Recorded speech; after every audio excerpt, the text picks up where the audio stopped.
So that's the end of the 27th over. Queensland are 1 for 93. So that's time for me to take a break. You'll be joined by HD Ackerman very shortly. More comments. As we see Hilton Cartwright coming on here.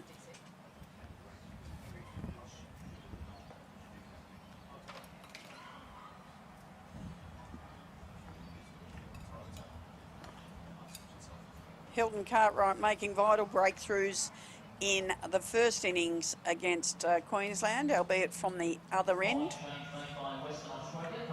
That's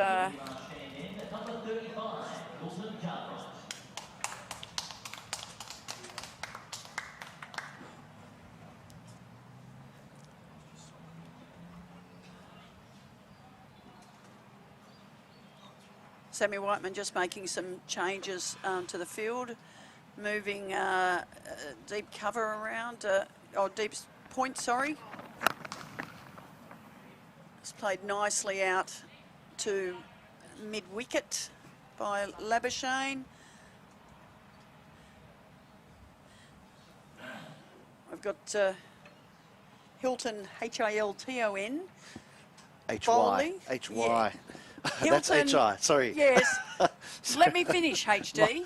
Hilton out there bowling Hilton and Hilton H-Y coming into this one. I know how your name's spelled. Give you the benefit of the doubt. Yeah. I wanted to know what your name was. I don't even know you as HD, so I looked it up. Well done. Sorry, I was a bit... I went a bit early there. Yeah. Backed up a bit Come on, too spell far. my name. How do you spell my name? C-H-R-I-S-T-I-N-A. That's right. Well done. Surprisingly, how often that is misspelt. Really? Yeah, a K, only a C, an E instead of an A. Oh, not just a pretty face, Christina. Not even that.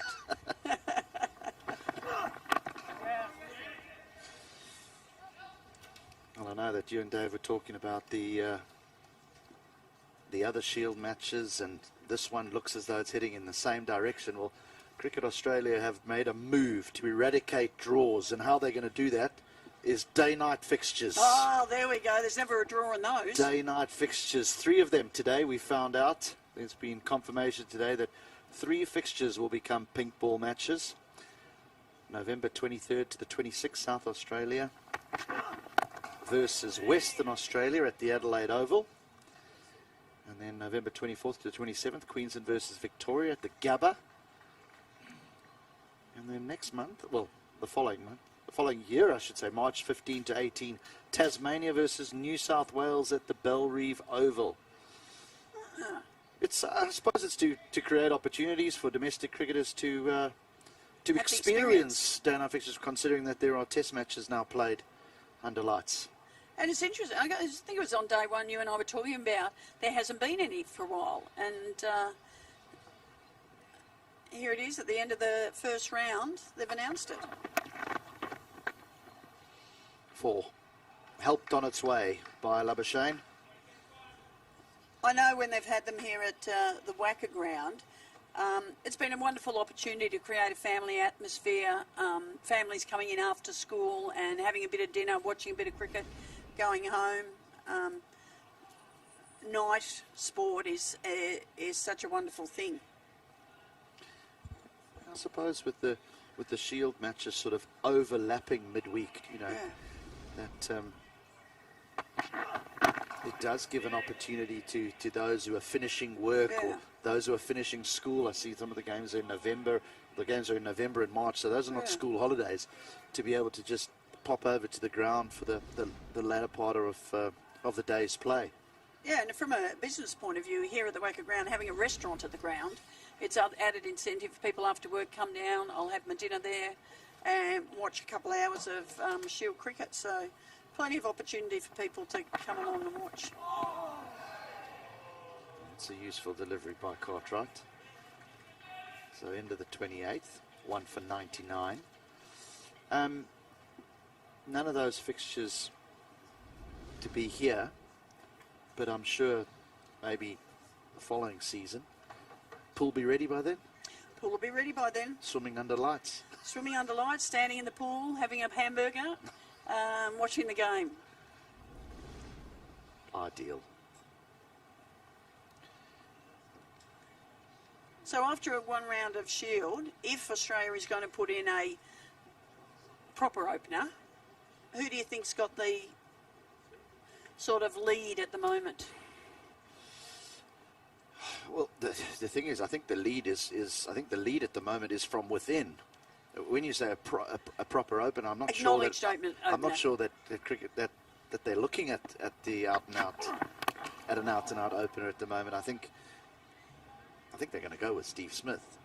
But if they weren't, who do you think in the domestic setup has got the lead? I think Harris is obviously, a big 100 already in the first innings here, a half century. He's consistent performer. Opening the batting in Australia is not easy. Sammy Whiteman? Well, I think I said after his 100 on day one that he's a name that never really crops up, which is strange because his numbers are equivalent to that of Renshaw and Harris. Yeah. With the test match being played at Optus, maybe a couple of years for Khawaja, with the test match being played at Optus, there's bounce on that wicket. Yeah. And he does. This is where he plies his trade here in the West. He leaves the ball particularly well. Nathan McSweeney got 100 today. He's someone that's been playing really well of late. He had a good season last year. There's the real left field, but we can't put it past the selectors because, with the greatest of respect, the Connolly Beardman selections were left field. Yeah. Is Sam Constas. Yeah. There's a left. It'll be difficult to throw him in against India, though. No, it would be. But there's obviously there's a great deal of belief that Steve Smith can do it. I think the fear from probably us and some players who've openly spoken about it within the group is that are they missing out on the best number 4 in world cricket? Yeah, I think they're robbing Peter to pay Paul, particularly with Green out now. Right. They seem very keen to use what they've got. Well, they've got to make adjustments anyway, so don't shuffle too many people around. Yeah. You're going to have someone potentially new in for Green, and that's another topic. Is that someone like Beau Webster, who can bat and bowl? Yeah, he's thrown his name in there. Yeah. He has thrown, and Aaron Hardy's obviously nursing an injury at the moment. I don't think it's a serious one by all accounts. No, it's a precautionary one. Yeah. Do you think he's ready for Test cricket? I think he's shown enough. Made a wonderful big 100 here. In the Shield final. Yeah, yeah. Do I think he's ready for Test cricket? Look, when are you? Yeah, exactly. and the thing is I think the biggest mistake we can make when picking someone from state cricket into the Test match arena is to say to them, oh, this isn't state cricket anymore, this is Test cricket. The ball weighs exactly the same. Yeah. The pitch is exactly the same length. It's just they bowl less bad balls, and batters have a better degree of patience. Yeah. I think Labuschagne is a great example. As that Gannon over comes to an end, 1 for 101. Labuschagne's a great example of someone who didn't really blow state cricket apart, no, but has just really been right at home in international cricket. That's right. So to answer your question, yeah, why not? Why not? He's answered every question at every level you put him in. Why would Aaron Hardy not be ready? When you're looking at someone like Matt Renshaw and his height, is that something you think about on a pitch like Optus Stadium, where the ball kicks up? Does it make it easier for someone like him to play than Marcus Harris, who's more short of stature? I don't. I'm going to say no because I'm going to relate back to Justin Langer and say that some of the great batters in the world, Sunil Gavaskar got hundreds against the great West Indian side, and he was short in stature as well. Langer was short in stature, so Lara wasn't a tall man. Oh, no. Not at all. So, no, I don't think that... I don't think that'll count for much. I mean, if that was used as a reason to pick either of them. But what I would like to see is once you go with someone... You stick with them. Give them a go. Give them a proper go, because, you know, being a batter, one of the great parts of being a batter is dealing with failure. Yeah. Because a high percentage of the time you do fail. Yeah, it's often said there's more failure than success when you're batting. It's a difficult game. So provide those opportunities, and I think that's what's happening in let's call it modern cricket at the moment. We see what Brendan McCullum's doing with England, saying go and play. You're going to play the next Test match and the next one anyway, and I think it just takes a little bit of pressure off players rather than think. I certainly know when I played, I went into my first Test match before I'd even hit a ball thinking this could be my last. Yeah.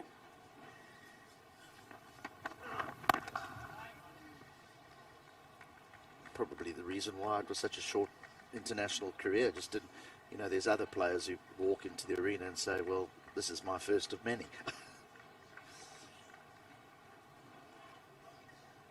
Or if you're in the women's Test side, in my day, they couldn't afford to take a second keeper, so you're laughing. Yeah. The other thing with the women's game now is they don't play huge amounts of Test cricket, you know, so... No. You know, if you pick a team to play a Test match, the next Test match could be a year down the line. Yeah. Do you pick based on that performance a year ago, or it could be a whole new side? Yeah.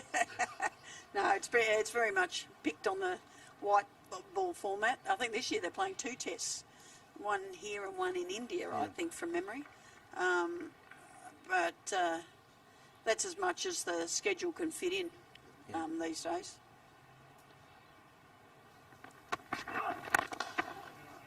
As well as countries not wanting to play for the very same reasons they've got problems with their men's Test cricket. It's too expensive. I do find it amazing how the world works in that in women's cricket, wanting to play more Test cricket, and in the men's game, everyone's saying the Test game's under threat. So, what's going on? You always want what you can't have. Yeah, well, don't worry, I'll still sit firmly in the seat of more Test cricket. Anyway, Christina, thank you very much. Goodbye. We will maybe see you a little bit later. Wayne Clark is going to jump in here. I think everyone's bidding their farewells in anticipation of hands being shook at some point here, because Khawaja and Labuschagne look as though they're going nowhere. But Gannon will believe. Just one slip, a gully, and a man round the corner at a backward short leg. Wide.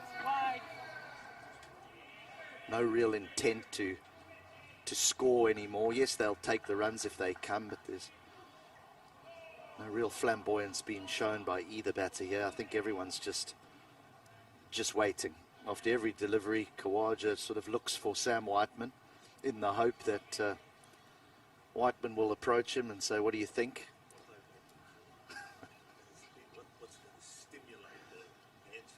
Well, the good news for these two sides is that the other 2 matches ended in a draw, so no one's got away from the other. So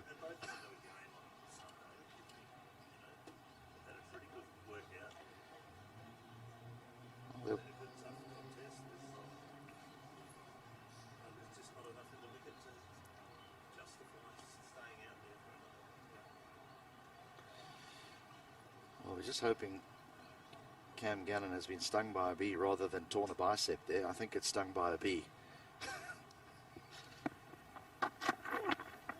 Definitely stung by a bee. Well, you talk about that that one-day fixture that will be here on Sunday.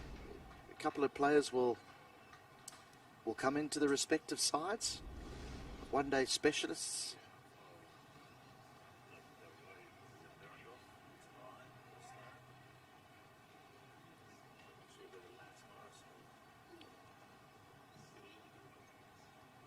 Is he fit enough to play one-day cricket?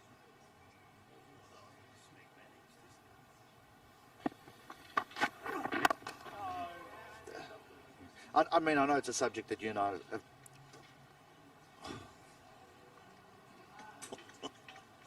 It sounds as though I've been talking to myself, Wayne. People around Australia thinking, who is this mad immigrant that's arrived in Australia? Oh, dear. I get so focused on the game. I think I forget about the red little button, things, the red button. Well, in other parts of the world, the red button spells danger. Does it? Oh, good. Right, so you were saying now Ty Ty and Behrendorff might come into... What have we spoken about the last 5 minutes? may come into the Western Australian side for Sunday's fixture. And you were talking about Morris and his managing. Now, I want to bring that up because it is something that we do speak about quite often, you and I, mostly off air. But he was a little bit frustrated last season, wasn't he? Because he was managed to... He played one game, didn't play the next, play another game, didn't play the next, in anticipation of playing a test match. Yes. And then didn't play. Yes. That might be a wide. Have to be. Yeah, it's interesting.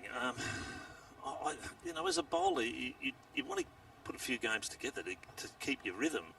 You know, when you stop and start, and then sometimes you come in and you put yourself under pressure, that's where little injuries may start. You know, I sometimes, I know he's been susceptible to these injuries, but sometimes I think you've got to play more and more cricket and get your body conditioned to it. Nice shot. Just to push through extra cover. They'll have to run him. I don't care what happens in the gym or in the nets or even a bit of centre wicket. You can't say that when you get into a game that you don't go up to another level and put your body under more pressure, because when you're bowling in the nets and someone gives you cover drive, you say, okay, no worries. If in the game they hit you and it goes for 4, you go back and you come in a bit quicker, or you put yourself under more pressure. And I think sometimes, and everyone says, oh, that's old-fashioned. It's now to the sports science. But I can remember, I think I read an article, I remember Hazelwood going back a couple of years now, and they were being managed and being left out, and he was becoming frustrated. And it was like, I need to bowl. I want to bowl. I want to play games to keep my body. I remember Glenn McGrath saying that even days off, he'd go and roll his arm over because you're using certain muscles that you need to continue using. Once you stop using them, well, it's like if you go and dig a hole now, you won't be able to walk for the next 2 or 3 days, digging a hole. That is true. If I dug a hole every day and that was my job, yeah, those muscles become attuned to it, So sometimes it frustrates me to see that, and I can see it in some of even the players themselves, that they want to get out there, they want to play. But we got this red zone, but again, I don't know enough about in the sports science part of it, but I just know that each player should know their own body, and some players need to bowl on a constant basis to keep. Yeah, I'm with you in that I don't understand enough about it, but I've always found it peculiar when someone gets left out because he may get injured. Yeah. That's the part that I don't understand, whether something gets shown up on a scan or I don't. The thing that sometimes concerns me is that sometimes people in all sport, I don't think you're going to be 100% all the time. You're going to have aches and pains, and you've got to play through those aches and pains. But now what we've done, from kids from young, as soon as they've got a niggle, we stop them doing it, or we stop bowling, or and sometimes it's just stiffness, but we're so, I don't know, just sometimes we're a little bit too safe. I might have told you this story before. I spoke to a physiotherapist quite some time ago. I was nearing the end of my career and having to deal with bowlers starting to get injured. And I said, why are there so many injuries now? And she said to me, children don't climb trees anymore. That was her answer. And I think what she was alluding to is natural strength. Yep. You know, lots of hours are spent in the gym nowadays to build your strength up, which is needed. But, you know, Dennis Lilly probably growing up, climbed trees, Yep. fell off skateboards. Do you know what I mean? And that naturally everything was growing strong to have to then deal with the rigours of Well, when of Dennis hard work. Lilly started playing it, I mean, you'd only train Tuesday, Thursday nights at club training, and you'd have state training here on a Wednesday night. The rest of the time you had a job, and a lot of times they were physical jobs, which, you know, kept your fitness up in certain ways. But yeah, look, it's changed, it's gone forward. That's the game. That's the professionalism of it. And the other time, you know, you wouldn't say you had an injury, because if you didn't play, there's someone else. There's a chance that someone could take your spot. Now you've got sent contracts of a whole squad of 18 blokes, and part of that is that they will be rotated and managed, but you're still getting your pay, and you know you got that security where there wasn't that security, because you'd only get paid if you played. Yep.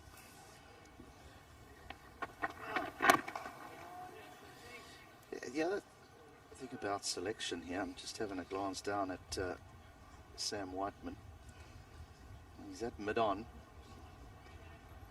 and he's taking a jog to mid-off, so not yet. We were just watching the ex-CEO over there, just having a look over at the swimming pool, maybe working out which end she's going to start her race from when she dives in the first time. There's Christina Matthews just coming back around from construction site. And just the other thing about selection is it can be about timing, can't it? You know, you can be in unbelievable form, but the people above you are in good form as well. And when they lose their form, you lose yours and you get picked. Yep. And then when you play at that level, they say, well, I can't make it. Struggles at this level. Yeah, timing is, it's a lot about that. I mean, Bancroft's been making runs for fun for a couple of years. Everyone's saying these games leading into it, the next week could be so important. Just seen the change in the bowling, and Roccacioli's come on from that northern end. I've just lost my partner, I think. Someone's whacking him on the back, please. It's only me talking now. Are you okay, mate? You okay? Yeah, I was just having a look at the swimming pool. Yeah. Wait. Yes. I forgot what we're talking about now, so let's... Timing. Selection. Timing. Timing of yeah, selection. and Bangers now gets 2 ducks in, you know, and the pressure's on, and suddenly people are nearly wiping him off. You know, he's out of form. I don't know whether he's in form. He only plays 4 balls. I don't know if he's hitting the ball well or not. And batters are strange characters, aren't they? They can be run out at the non-strikers end, and they'll convince themselves they're out of form. Have to run those as well. Cartwright got his skates on in the end. Going through the motions here, aren't they? Both sides. Yeah, I just don't see the point now. Both captains might be a little pig-headed. You know, Marnus is saying, well, I'm batting. I'm enjoying this. You guys batted after lunch. You can stay out here a bit longer. I think we both would have been fired by Carey Packer by now. Didn't he say the game's never over? Oh. This one might be.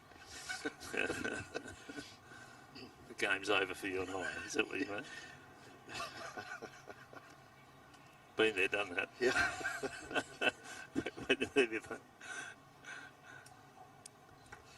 I've been warned so many times about the red button. I think that was the last time. That was the last warning.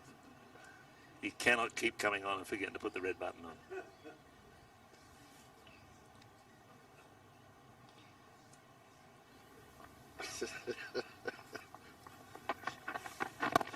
I can't help thinking what it must have sounded like sitting in your lounge room while I waffled away and then would respond to your answer, which didn't go on to the airwaves.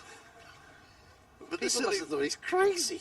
the silly thing is, I came and sat down here yesterday, and I said, and I turned around and I said to Jenny and the others behind me, said, the red button, I will not forget the red button. And we had to wait 2 or 3 minutes before we came on. And I got engrossed in something, and I started talking and didn't turn the red button on. So Some of your best work I'm sorry as well. about that. Oh, it is. Well, yeah. It's a pity I don't have to repeat what I said earlier to you, because you answered the question and everyone knows the answer. What's the point of asking a question when they know the answer? Well,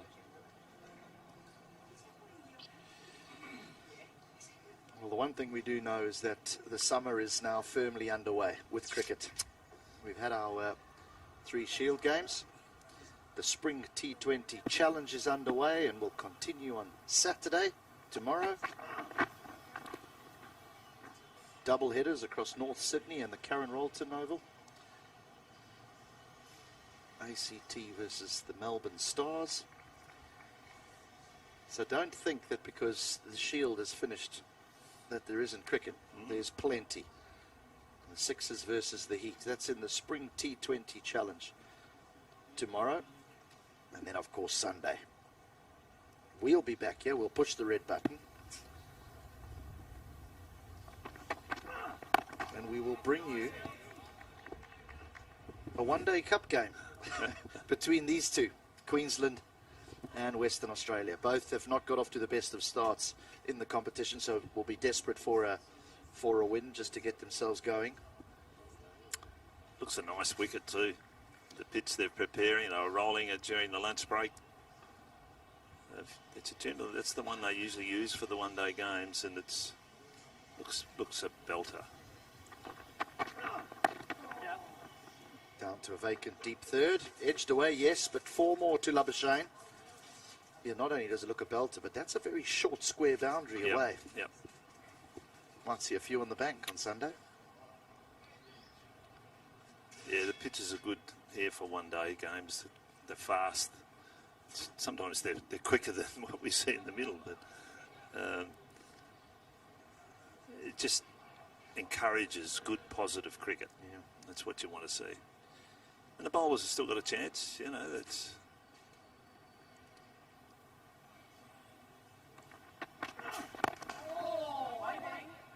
I'm going to throw a cat amongst them here, Wayne. The other danger here for Western Australia is when Whiteman, when he does decide to extend his hand to the Queenslanders, Khawaja might find himself getting close to 100. And Khawaja will probably say, hang on a second, I fancy another first-class 100. Yeah, well, that's... Come on, Sam. He's warming up. He's rolling his own arm over, surely.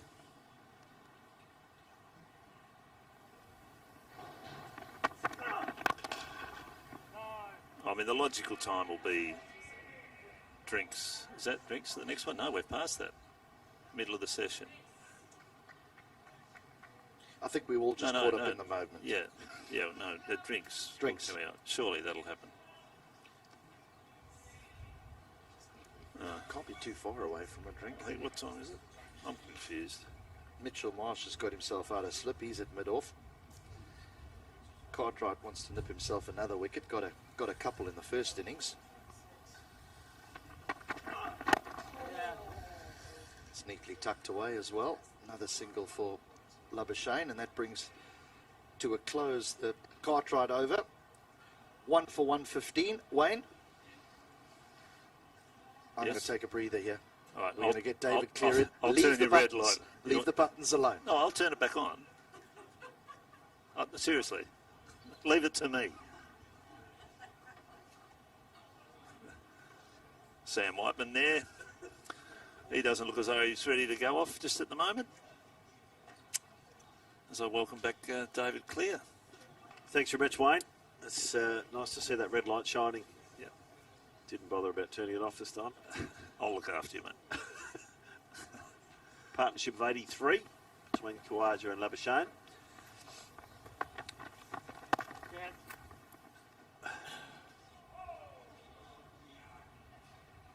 Well, we've got, what is it, about 12 minutes till, well, I'm not sure what time drinks is, but 12 minutes to the end of the first hour. because they work on 2.5 hours, don't they? Because Yeah. the over rate. 28 overs scheduled for the remainder of the day. Yes. Khawaja with that back foot drive he loves so much. Bit of support down to the members. Mitchell Marsh got his own fan club down there by the sounds of it, one. Wonder what they've been doing with our... I could guess.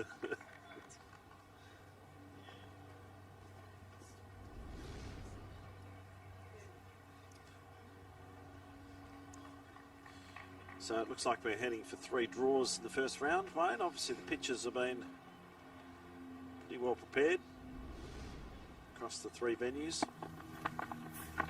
Catch! That one just bobbled up. Appeal for LBW by Rockacholi.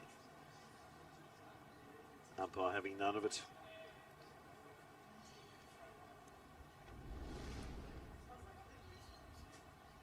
Can we look back in retrospect, Wayne, at the declaration today? In what regards, it's saying batting off on... Well, after the event, Yeah. you know, do you think this would have changed at all if they declared it lunch? Whether Queensland would have gone for it? I think it would have been very hard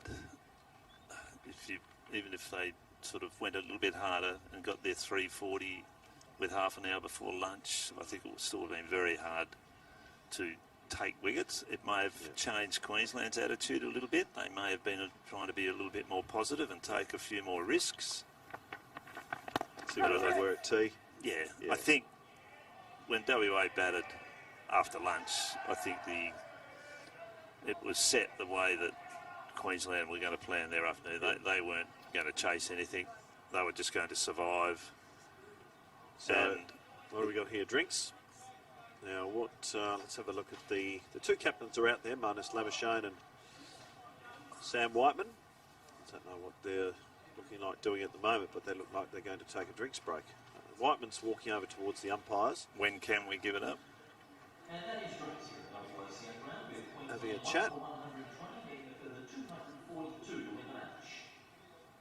So 1 for 120 Queensland in their second innings. We'll take a short break and we'll be back in 2 minutes' time with the resumption of play.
Welcome back to the WACA ground. Welcome back to the WACA ground. And it looks like Sam Whiteman's walking over to Marnus Labuschagne. and they've decided to cease the game and call it a draw with some 27 overs remaining in the game. So players shaking hands to end the game, and we thought that might be coming pretty much around about now. But a hard-fought game, Wayne Clark. Yeah, it was. It was a good contest between two very, very good sides. If we look at the cards there's Queensland in the second innings, a good partnership between Khawaja and Labuschagne after losing Renshaw early. It was always going to be very difficult from a West Australian point of view to pick up these 10 wickets. And I suppose they didn't give themselves a lot of time, but the wicket has played pretty sedately as the game's gone on. And WA worked hard, really not a lot of sideways movement or inconsistent bounce. Queensland tended to gather a little bit more today, but Matt Kelly, the only wicket taker, picking up the wicket of Matthew Renshaw, who's disappointed to get out. But apart from that, pretty tight bowling for the West Australians. And we'd like to announce the player of the match is Josh Inglis. So with his magnificent century, which really turned the game on that first day, Wayne. Yeah, I think that's what we had to look at. I mean, Whiteman's innings was fantastic. The performance of Gannon, the way they did their Nisa with what he did. But Josh Inglis, when he came in, he just played so positively. He played shots both sides of the wicket, square, full, whatever it might have been. And he changed the momentum of the game, and it really put WA in a very strong position, and they were able to try and dictate from then on. Unfortunately, not able to finish it off, but I think everybody thought that he just batted so superbly, and as you say, just changed the direction this game was going. What can both sides take out of the game, Wayne? Pardon? What can both sides take out of the game? Look, I mean, a lot of time they've got time in the middle. I think Queensland would be disappointed with the way that they bowled. Second innings, fine. I think the first innings, they started off okay, but Nisa was the only one that was there to apply pressure over a period of time. WA had Kelly back, bowled well. Their batting was pretty steady, but it was always going to be difficult the further the game went on and the way that this pitch performed. It just got a little flatter, and no, not a lot of positives. I suppose I think it's just that time of the year and the type of wicket. But I think WA probably would be feeling more comfortable with what they had than what we saw from Queensland. Yeah, hard-fought match, and it's been great having the Australian representatives play this round one game. Mitch Marsh, Usman Khawaja, Marnus Labuschagne, and all featuring in the game. Mitch Marsh just missing out on his century today. But you see there the summary of the scores. Western Australia, after struggling early, 3 for 47. Josh Inglis turned the game with his century. Michael Nee's a magnificent performance with the ball. And Queensland, Western Australia just bowled very, very tightly and kept taking wickets, particularly in that second session yesterday. They took 6 and Queensland dismissed for 367. From that point on, we were running out of overs. Western Australia batted positively last night, but kept on batting after lunch today. Mitch Marsh making 94. And Queensland never really going for the runs, and West Australia couldn't really take the wickets. But it's been a tremendous game, a hard-fought game, and we thank my fellow commentators, Wayne Clark, Christina Matthews, HD Ackerman, Laurie Colliver, first couple of days, and producer Jenny Wallace for their efforts over the 4 days. Don't forget, tomorrow the Spring T20 Challenge continues with more double headers from North Sydney Oval and Karen Rolton Oval. Check it out from 2:30 p.m. Eastern.